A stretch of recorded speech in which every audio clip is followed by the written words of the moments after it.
do you remember the 1990s?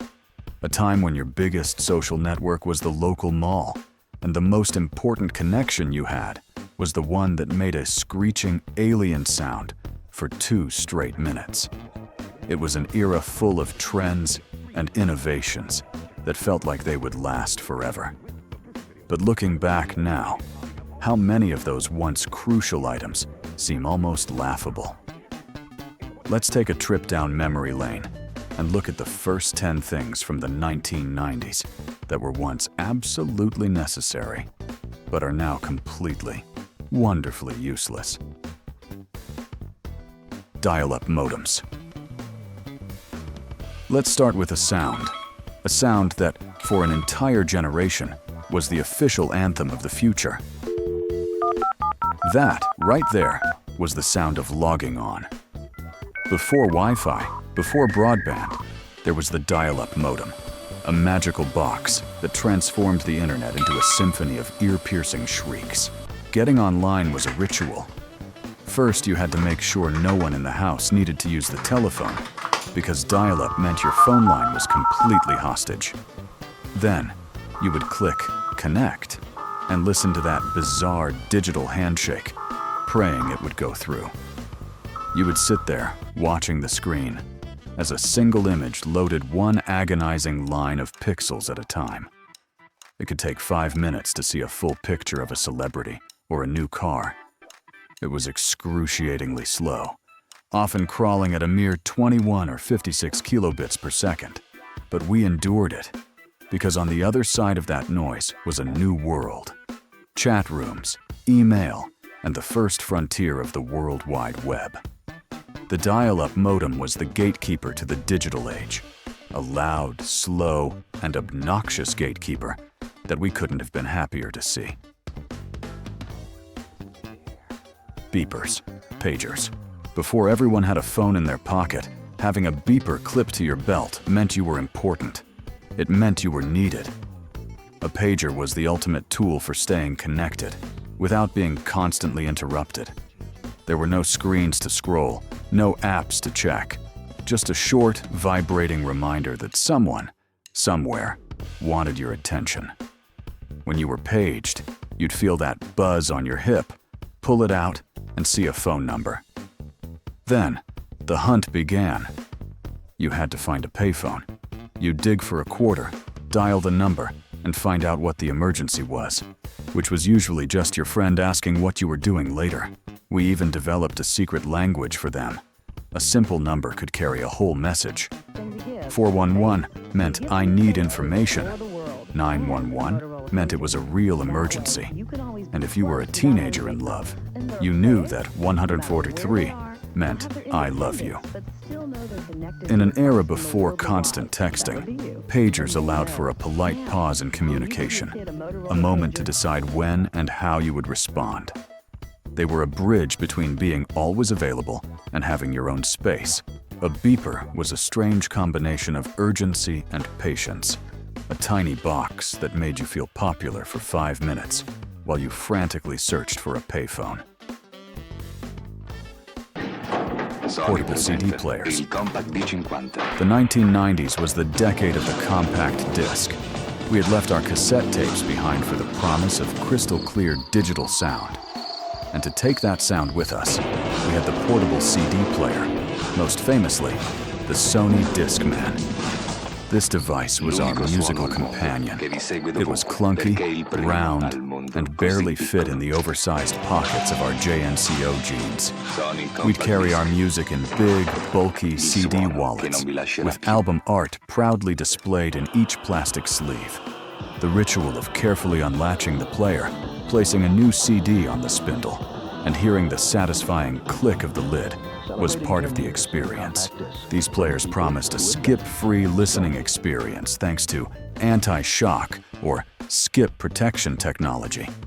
It was a game changer, until it wasn't.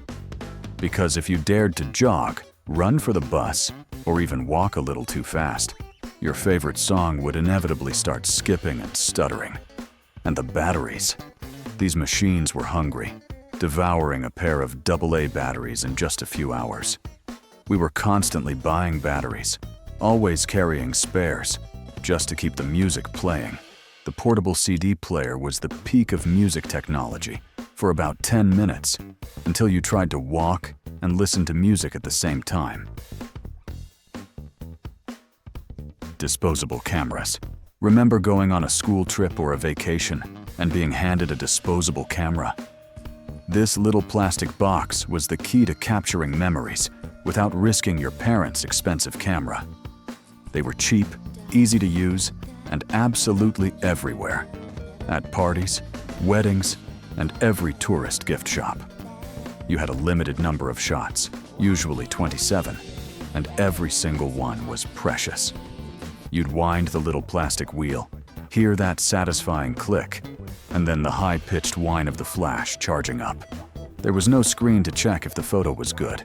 You just had to point, shoot, and hope for the best.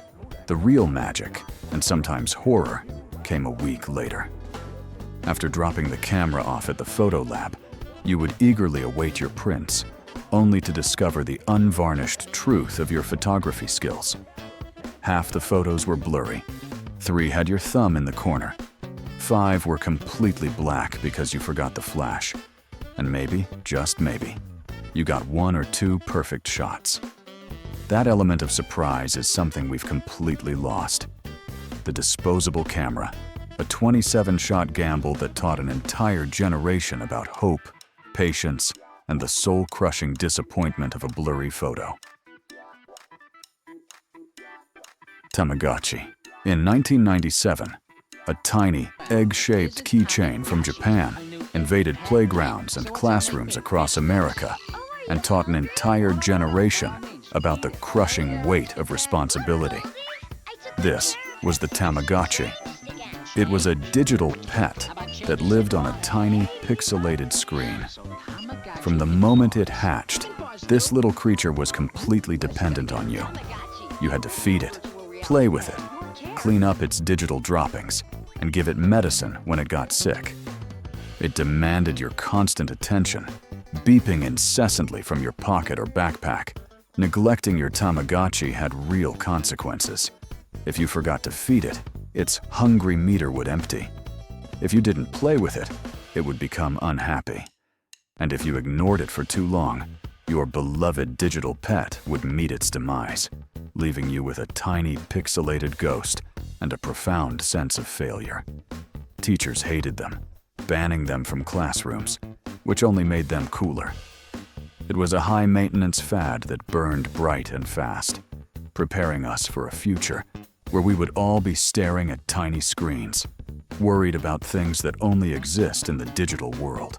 The Tamagotchi was the first pet you could accidentally kill by forgetting it in your gym shorts, a tiny, beeping lesson in love and loss.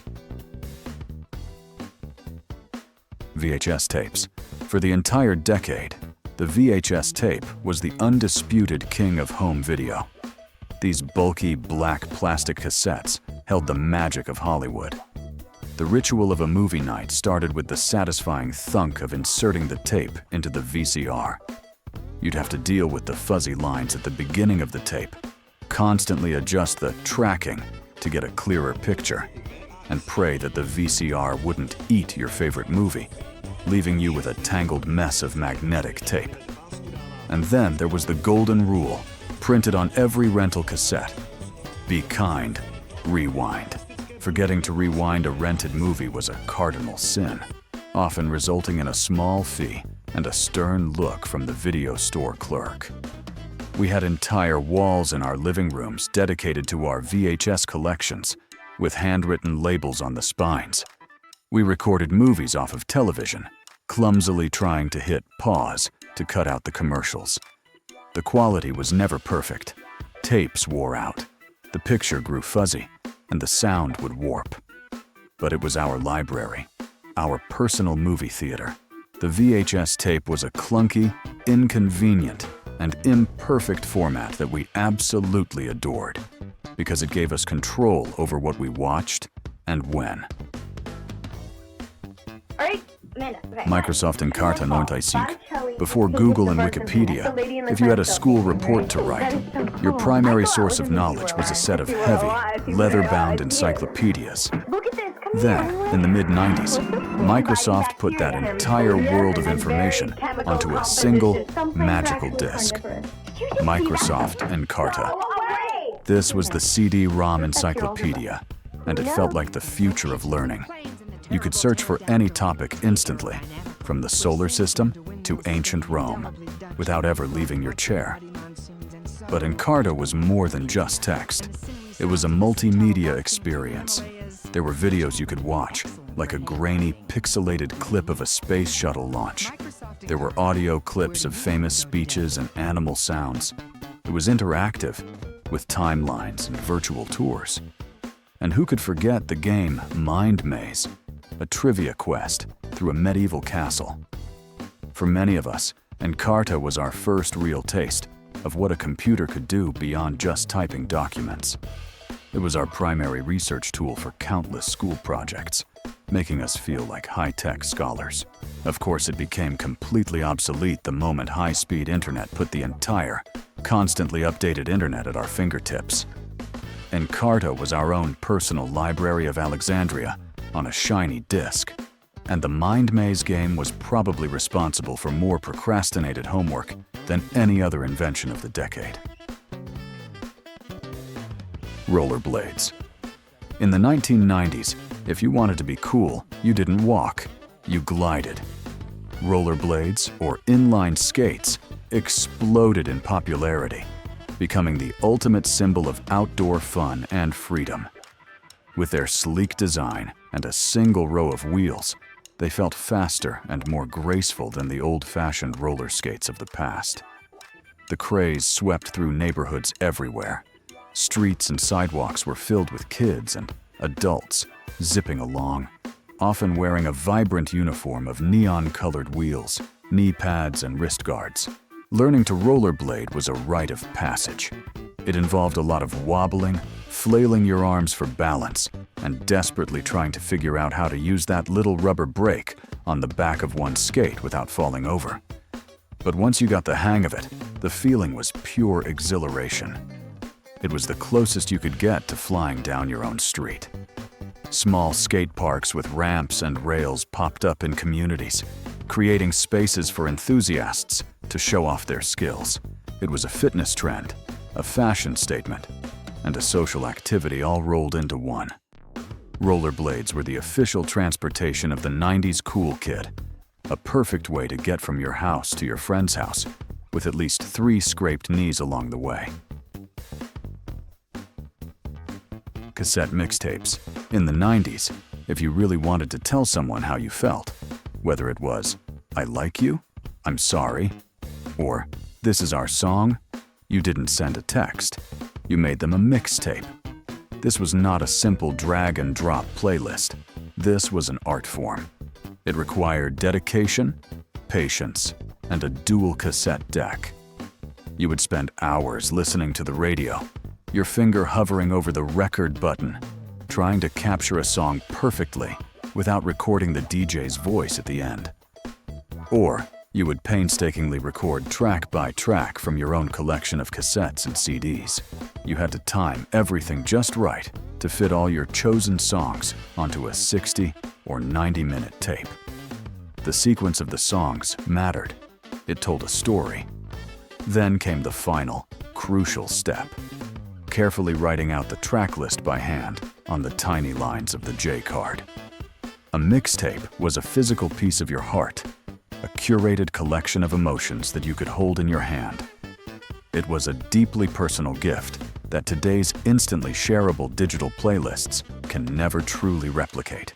The mixtape was the original playlist, a clunky, hissy, and wonderfully inefficient way to say everything that needed to be said, one song at a time. Blockbuster video. Friday night in the 1990s meant one thing: a trip to Blockbuster. This wasn't just a store, it was a cathedral of cinema, a place of pilgrimage for families and friends. The experience was a ritual. You'd walk through those iconic blue and yellow doors and be greeted by the smell of popcorn and plastic VHS cases. You and your family would split up, wandering the aisles, endlessly debating which movie to rent. You'd check the new releases wall, only to find that the last copy of the movie you wanted was already gone. Holding that Blockbuster membership card in your wallet felt like having a key to another world. The checkout process was part of the fun. Browse the candy and snacks while the clerk scans your choices. And then came the responsibility. You had to return the tapes on time, and you absolutely had to be kind, rewind, or face the dreaded late fees. The rise of DVD, then Netflix by mail, and finally streaming, made the entire ritual of browsing physical aisles completely obsolete. The once mighty empire crumbled, leaving behind only nostalgic memories. Blockbuster wasn't just a video store. It was the destination that defined a weekend, and the late fees it charged probably funded a small country. Which of these 10 memories hit you the hardest? Let us know your story in the comments below, because we're just getting started. We have 10 more unforgettable items coming in part 2, so be sure to like and subscribe so you don't miss it. Thanks for watching, and we'll see you there.